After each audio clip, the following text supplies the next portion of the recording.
ശ്രീത്ത് മുറിവേറ്റ സിംഹം അവിടെ ഗോദാവരി ഫ്ളാറ്റിൽ ഇരിക്കുകയാണ്. മാധ്യമങ്ങളെ കാണുമെന്ന് പറയുന്നുണ്ട്. ഒരു തരത്തിലും കണ്ണൂർ വിട്ടൊരു കളിയില്ല എന്ന് കെ സുധാകരൻ പറയുകയാണ്. അങ്ങനെ സീറ്റ് നിഷേധിക്കുന്ന സാഹചര്യം ഉണ്ടാവുകയാണെങ്കിൽ വാർത്താസമ്മേളനമാണ്. വാർത്താസമ്മേളനത്തിനപ്പുറം സ്വതന്ത്രനായി മത്സരിക്കൽ മാത്രമല്ല, ജില്ലയ്ക്ക് പുറത്തേക്ക് കൂടി അദ്ദേഹത്തിന്റെ സ്ഥാനാർത്ഥികൾ നിൽക്കുന്നതിനെ പറ്റിയുള്ള ആലോചനയൊക്കെ ഉണ്ട് എന്നുകൊണ്ട് കേൾക്കുന്നുണ്ട്. സുധാകരൻ എത്രത്തോളം വലിയ തലവേദനയും പുകിലുമാണ് നിലവിൽ കോൺഗ്രസിന്? ശ്രീജിത്ത്, ഹാഷ്മി, അനുകൂലമായ ഒരു രാഷ്ട്രീയ അന്തരീക്ഷത്തെ നശിപ്പിക്കുന്ന വിധത്തിലുള്ള ഒരു ഇടപെടലാണ് മുൻ KPCC അധ്യക്ഷൻ കൂടിയായ കെ സുധാകരന്റെ ഭാഗത്ത് നിന്ന് ഇപ്പോൾ ഉണ്ടായിരിക്കുന്നത്. സ്ഥാനാർത്ഥിയെ പ്രഖ്യാപിക്കാൻ അല്ലെങ്കിൽ നാമനിർദ്ദേശ പത്രിക സമർപ്പിക്കാനുള്ള ദിവസങ്ങൾ ഇനി കേവലം 5 or 6 ദിവസം മാത്രമാണ്. അപ്പോഴാണ് കെ സുധാകരൻ ശക്തമായ സമ്മർദ്ദം ഉയർത്തി കേരളത്തിലെ കോൺഗ്രസിനെ UDFനെ ആകെ പ്രതിസന്ധിയിലാക്കുന്നത് എന്നതാണ് നേതാക്കൾ ചൂണ്ടിക്കാണിക്കുന്ന കാര്യം. ഇവിടെ കെ സുധാകരൻ കണ്ണൂരിൽ മത്സരിക്കണമെന്ന് പറയുമ്പോൾ അദ്ദേഹം നിലവിൽ കണ്ണൂർ ലോക്സഭാ മണ്ഡലം അടങ്ങുന്ന അവിടുത്തെ MP ആണ്. എന്നാൽ അവിടെ വീണ്ടും മത്സരിക്കണം, കണ്ണൂർ നിയമസഭാ മണ്ഡലത്തിലേക്ക് അദ്ദേഹത്തിന് മടങ്ങി വരണമെന്ന് പറയുമ്പോൾ അദ്ദേഹത്തിന് ആരോഗ്യ പ്രശ്നങ്ങളടക്കം ഉള്ള പരിമിതികളുണ്ട്. അത് അദ്ദേഹമോ അദ്ദേഹത്തിൻ്റെ സുഹൃത്തുക്കളോ മനസ്സിലാക്കുന്നില്ല, അനുയായികളോ മനസ്സിലാക്കുന്നില്ല എന്നതാണ് കോൺഗ്രസ് നേരിടുന്ന ഒരു പ്രധാനപ്പെട്ട പ്രതിസന്ധി. കെ സുധാകരനെ അനുനയിപ്പിക്കാനായി KC വേണുഗോപാലും രമേശ് ചെന്നിത്തലയും MK രാഘവനും അടക്കമുള്ള നേതാക്കൾ ഇങ്ങനെ ക്യൂ ആയി പൊയ്ക്കൊണ്ടിരിക്കുമ്പോഴും അദ്ദേഹം തെല്ലും അയയുന്നില്ല എന്നതാണ് പ്രശ്നം.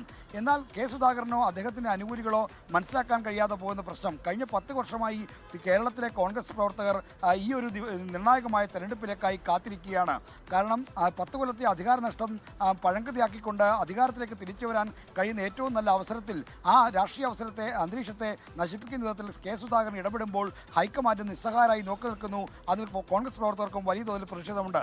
സുധാകരനെ അനുനയിപ്പിക്കാനുള്ള പോംവഴി എന്നതിലേക്ക് കോൺഗ്രസ് നേതൃത്വം പരിഗണിച്ചത് അദ്ദേഹം നിർദ്ദേശിക്കുന്ന ഒരാളെ കണ്ണൂരിൽ സ്ഥാനാർത്ഥിയാക്കാമെന്നാണ്. എന്നാൽ സുധാകരൻ അതിന് വഴങ്ങുന്നില്ല. കണ്ണൂരിൽ മത്സരിക്കുമെന്ന് മാത്രമല്ല, ഇതര ജില്ലകളിലും ഇതര മണ്ഡലങ്ങളിലും ഒക്കെ തന്നെ അദ്ദേഹം സ്വന്തം നിലയ്ക്കുള്ള സ്ഥാനാർത്ഥികളെ ആലോചിക്കുന്നു എന്ന തരത്തിലുള്ള വാർത്തകൾ ഹാഷ്മി സൂചിപ്പിച്ച പോലെ പുറത്തുണ്ട്. അങ്ങനെ വരികയാണെങ്കിൽ കോൺഗ്രസിന് അത് വലിയ തലവേദനയാകും.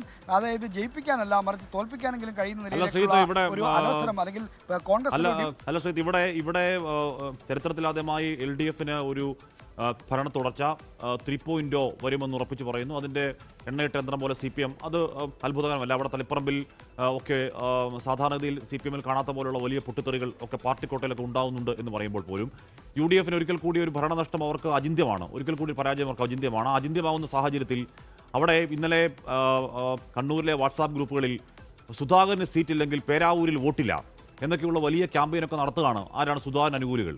അത്തരത്തിലൊക്കെ ആഹ്വാനങ്ങൾക്ക്, അത്തരത്തിലൊക്കെ വെല്ലുവിളികൾക്ക് തെരഞ്ഞെടുപ്പിന് 22-ാം നാൾ ആ ആർഭാടങ്ങൾക്ക് കോൺഗ്രസിന് അഫോർഡബിൾ ആണോ നിലവിൽ?